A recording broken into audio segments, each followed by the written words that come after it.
This program is brought to you by Link TV for educational and non-commercial use only.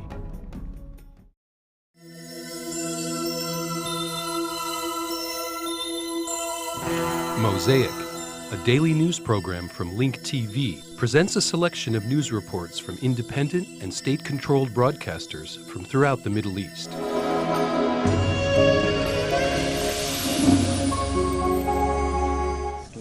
Bush and Olmert met in Washington and discussed Syria. They talked about a possible peace deal that included returning the Golan Heights to its native people who have been dreaming of being reunited with their homeland. The Syrians hope that this day will come soon, but they cast doubts on Israel's intentions. Damascus believes that the timing for resolving the Golan Heights issue is ripe, considering the internal situation in Syria as well as the regional circumstances. Our reporter, Intisar Yunus, provides us with the following report.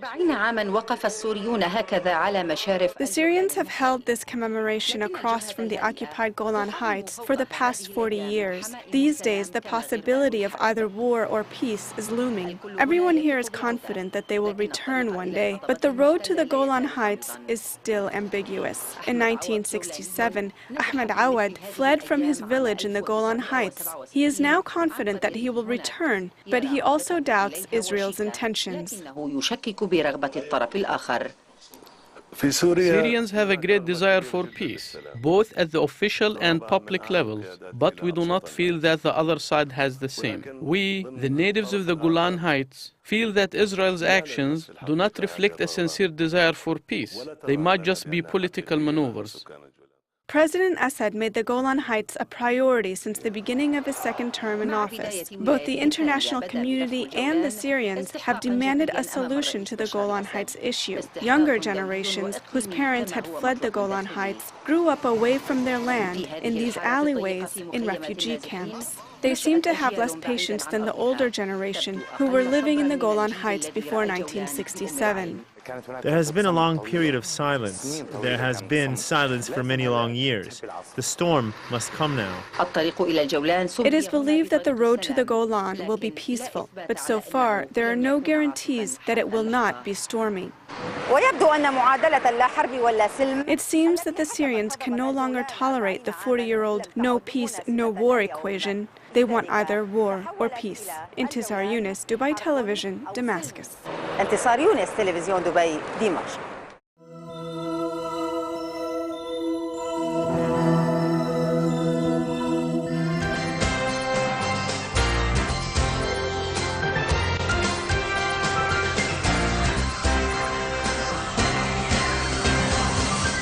Prime Minister Ehud Olmert has wrapped up his three-day visit to the United States and is expected to land at Ben Gurion Airport any minute now. According to Palestinian sources, Olmert will meet next week with PA Chairman Mahmoud Abbas.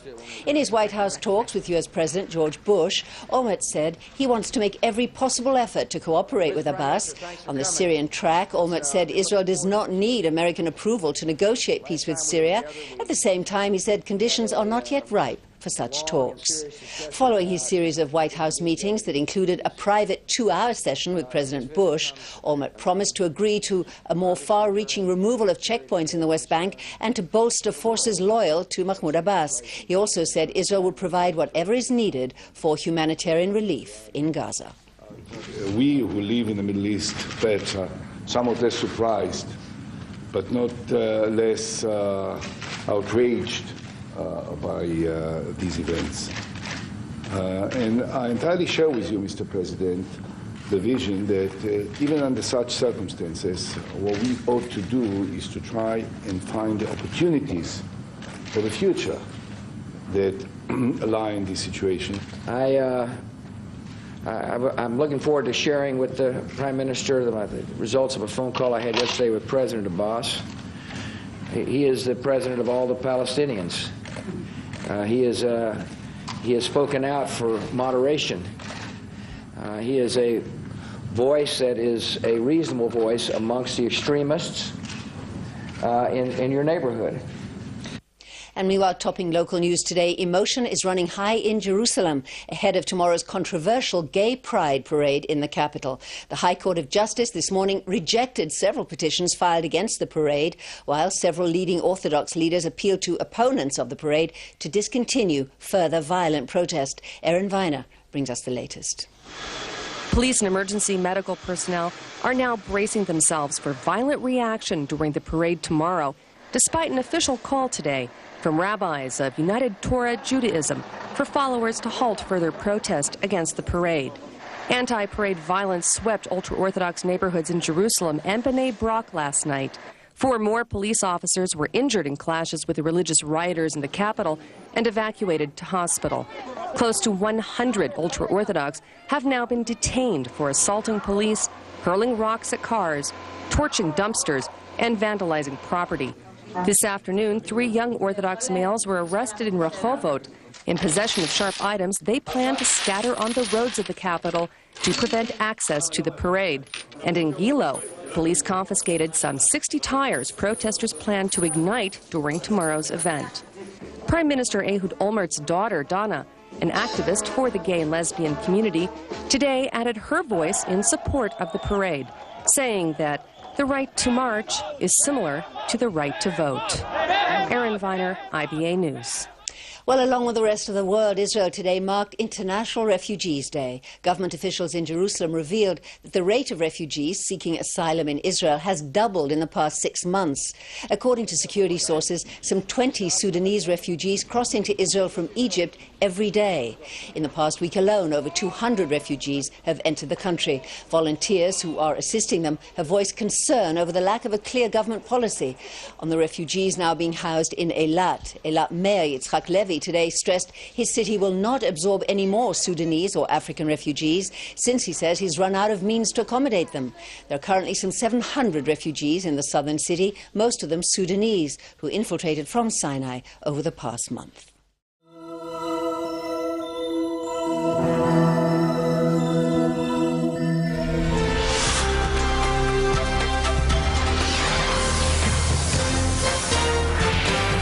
In the Gaza Strip, Israeli warplanes carried out a raid targeting Palestinian activists from the Jerusalem Brigades, the military wing for the Islamic Jihad. Meanwhile, the Islamic Jihad said that several of its members have escaped the Israeli assassination attempt. This news comes after the Islamic Jihad fired 2 missiles into the Israeli settlement of Sidrot. In another development, 4 Palestinians were killed this morning during an Israeli incursion in Khan Yunis. Elsewhere in the Palestinian territories, 2 Palestinians were killed in an Israeli incursion in the West Bank town of Jenin.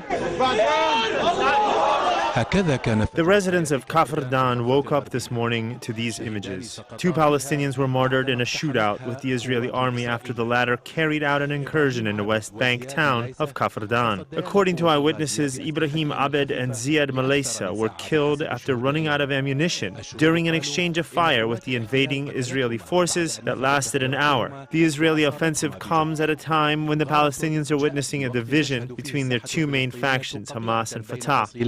حماس وفتح.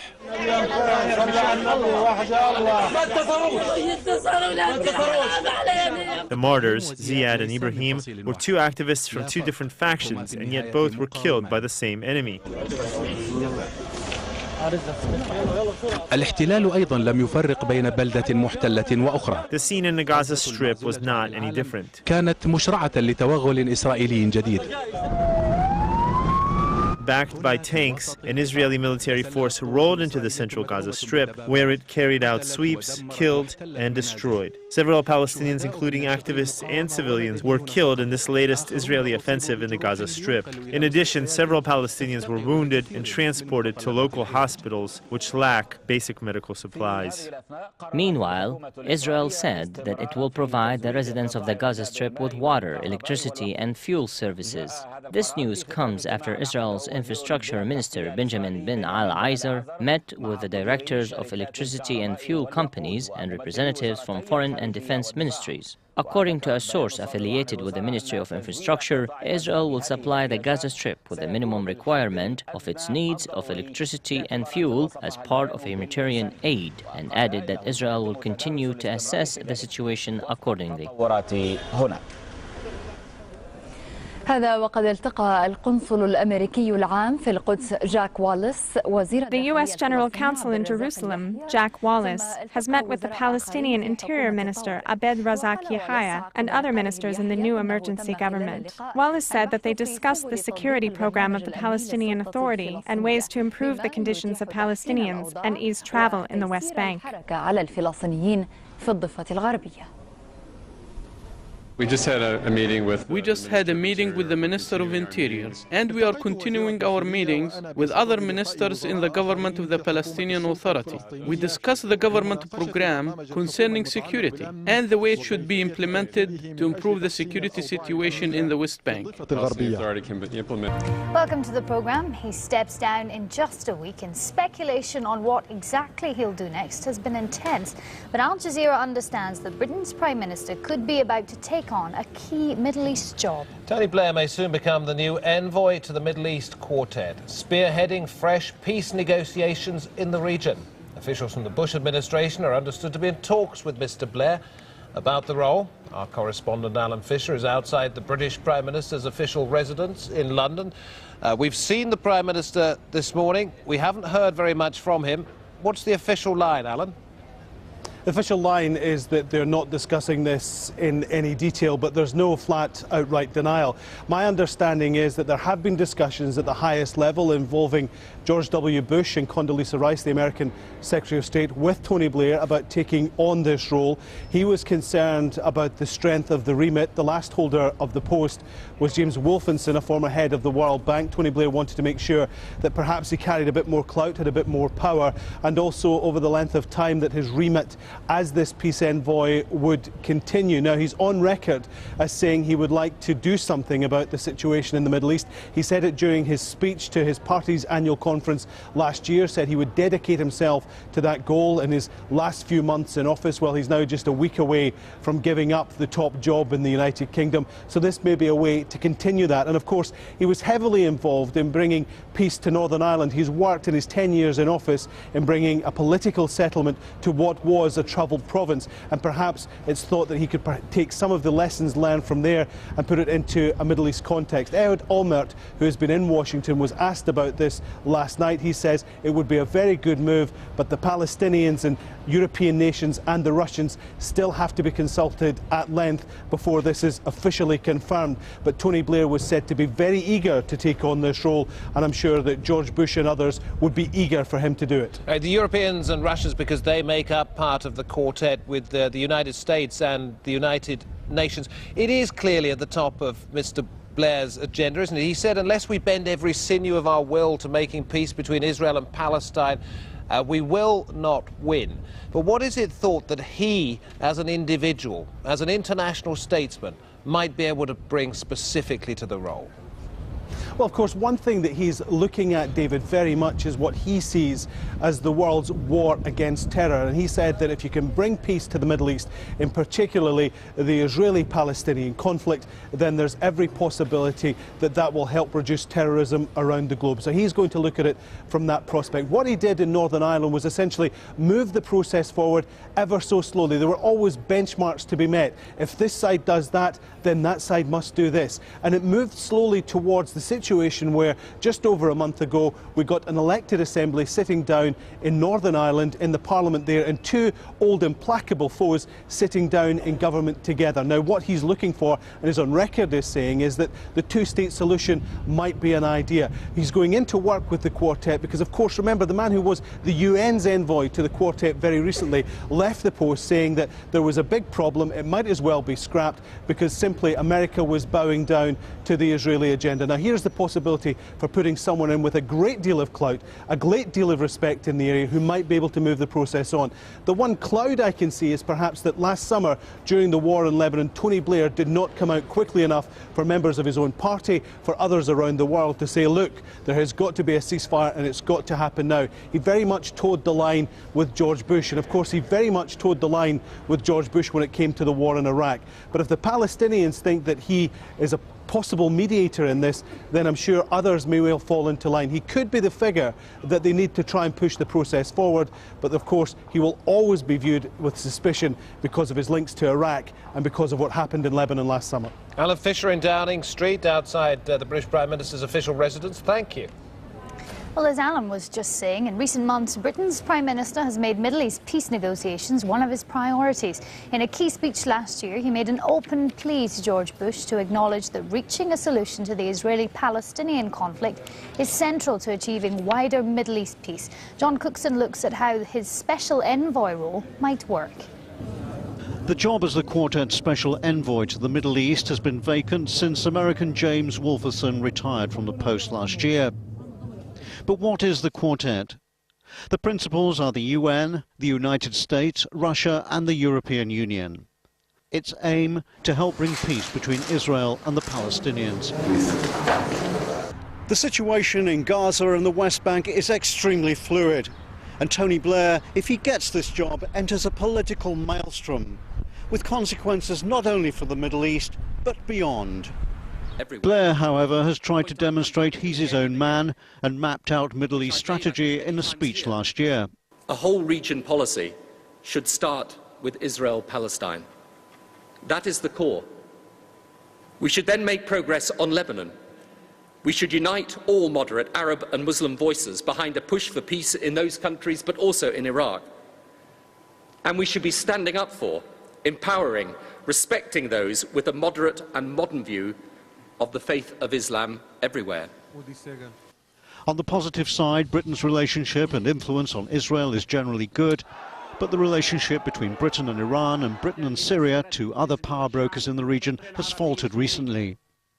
Initial reaction to Blair's possible appointment has been welcoming. I think it would be received very warmly and with great optimism. I think Israelis are seeing this time in which the Fatah party is no longer in the Gaza Strip as a time for opportunity to make peace in the West Bank, at least, and they would see Tony Blair as someone who could bring his stature to solve a problem that's very serious and perhaps is of such a magnitude that it would require someone of his stature to solve it. I think that Mr. Blair, when he assigned that respectable man, that means that he's responding to the call of President Mahmoud Abbas, that he said he's ready to go for negotiations with the international community and with the Israelis towards having peace on track again. Peace talks, I mean, and towards bringing back the international community as a partnership to the Palestinian authorities. Even Blair's critics will concede he's a skillful politician, and having played a crucial role in keeping the once intractable Northern Ireland peace process on course, he may yet succeed where others have failed. John Cookson, Al Jazeera.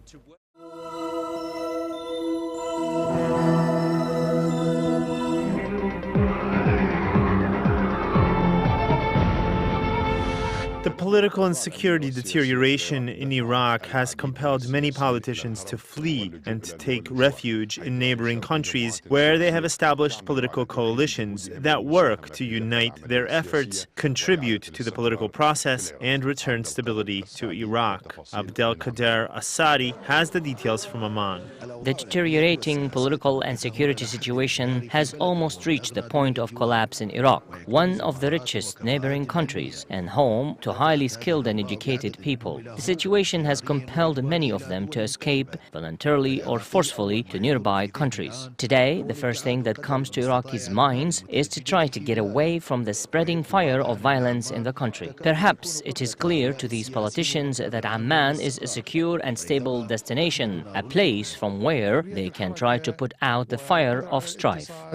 The freedom of movement and the ability to communicate is easier abroad. For this reason, we are here in our brotherly Amman, which has opened its doors to us and allowed us to work. 1 year since the establishment of this coalition, we have found great benefits outside of Iraq. We have worked seriously and continue to keep in contact with people still inside Iraq. Tariq Khalat Abdullah, the chief of the Halabsa tribe in Iraq, is focusing on establishing an institution that will unite national efforts. He works to gather political, economic, and social experts to unify national efforts that serve the national interests. Iraqis are following politics and what is happening in their country. However, they are cautious about participating in the political process or expressing their political views and prefer waiting for the next political phase. مرحلة سياسية مقبلة. طالما هناك محاولات إذن يجب أن تكون هناك نتائج. As long as there are attempts, there must be results. We were one of the first to participate in the National Reconciliation Conference, which was held in Cairo 2 years ago. I think that it was a successful conference. If we had continued to implement the resolutions of the conference, then the situation would have been much better than it is now. خرج به المؤتمر آنذاك لكان الوضع أحسن بكثير مما نحن عليه. Besides the political and security stability in the country, there are many reasons why Iraqi politicians continue to head to Jordan. Jordanian traditions and customs are similar to Iraqi ones.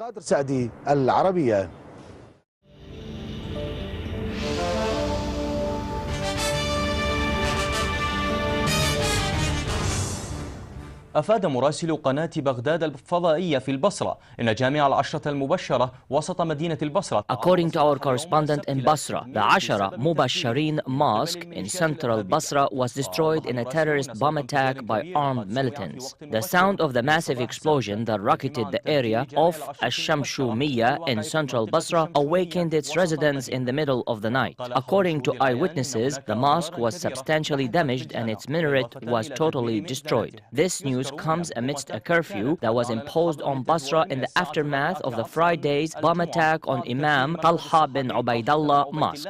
في وقت مبكر من صباح الجمعة.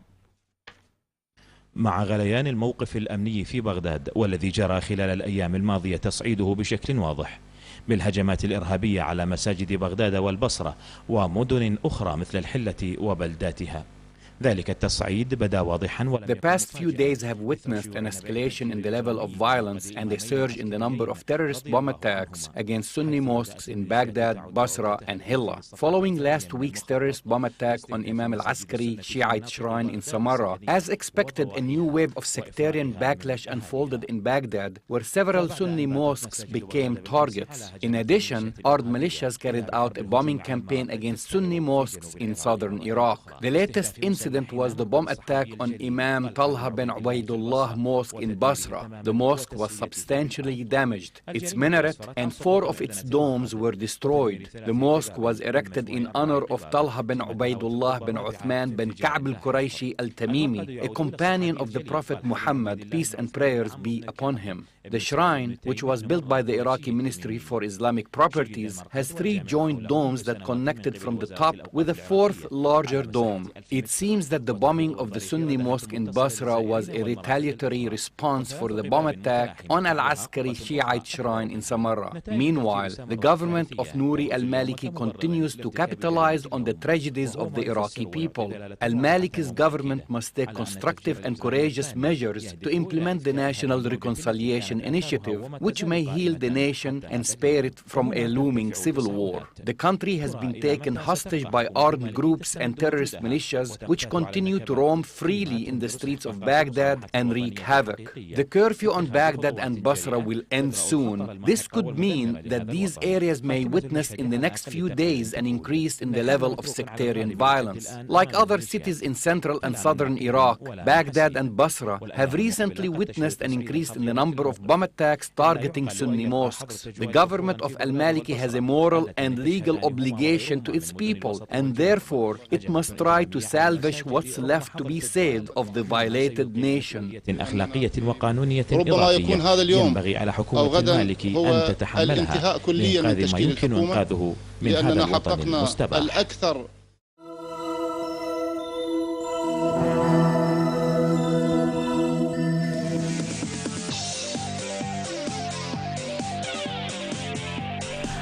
The General Director of Health Services and Al-Umara, Zamir Al-Iradi, said that 20 people were killed and dozens of others were injured, including women and children, during clashes in Al-Umara city. 15 citizens were martyred and 20 others were injured during a British raid on the center of Al-Amara and in the large district of Majar. This initial number was based on medical sources from a Sadr General Hospital. We received 14 injured individuals and 5 martyrs in a Sadr General Hospital in Al-Imara. About 11 people were martyred in Al-Majar district.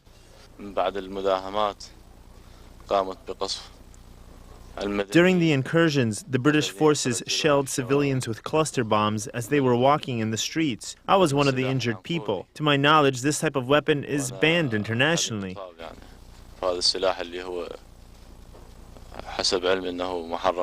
Nisan's governor reiterated that the Memorandum of Understanding, which was the basis for the transfer of authority to the Iraqi forces, was clearly violated by the British forces. He also stressed the importance of remaining committed to the Memorandum of Understanding, which was signed by both sides. The Memorandum of Understanding was signed by the two sides, the Iraqi district and the British forces. According to this memorandum, the security responsibilities were transferred to the Iraqi forces and security agencies in the Nisan district. Regrettably, what happened yesterday was a clear violation of the memorandum, which is obligatory on both sides. The memorandum calls on the British not to intervene militarily in the Nisan district. Nisan's governing council issued a statement declaring 3 days of mourning to be observed by all government institutions. The statement also said that a delegation of senior officials will meet with the Prime Minister.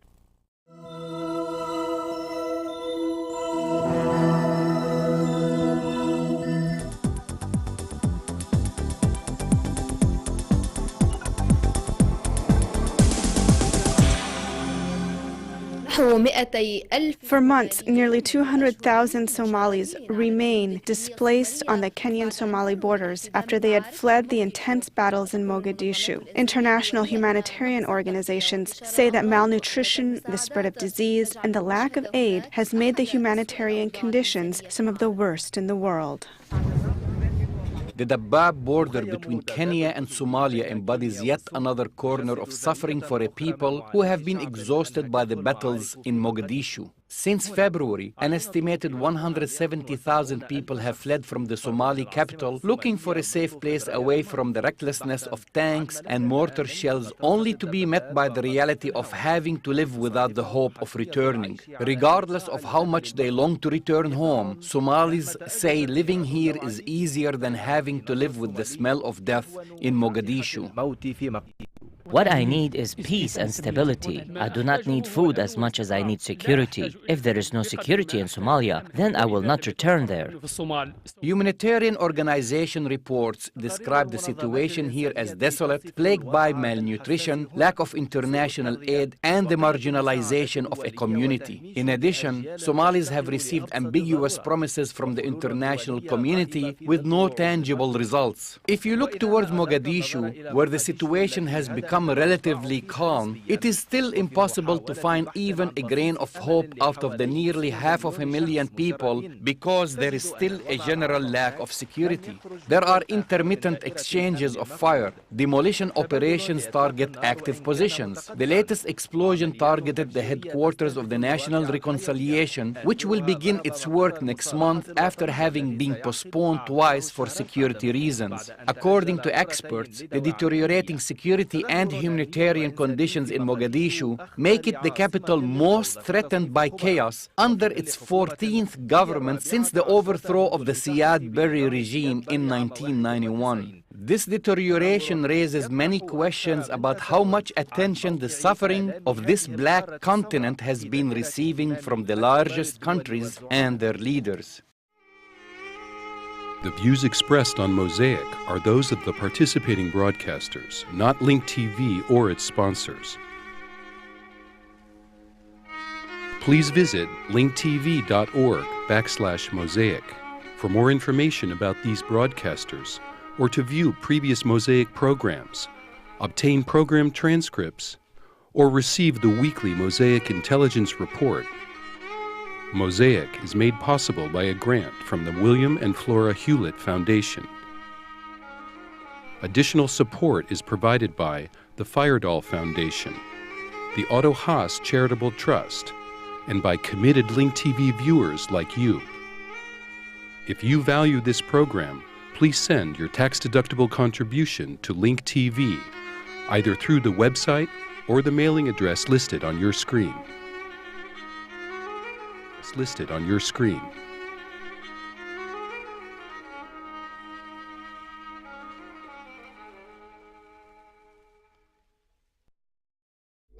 This program was brought to you by Link TV for educational and non-commercial use only. Link TV is the only U.S. television network devoted to global and national news, with uncompromising documentaries and diverse cultural programs. Programs which connect you to the world.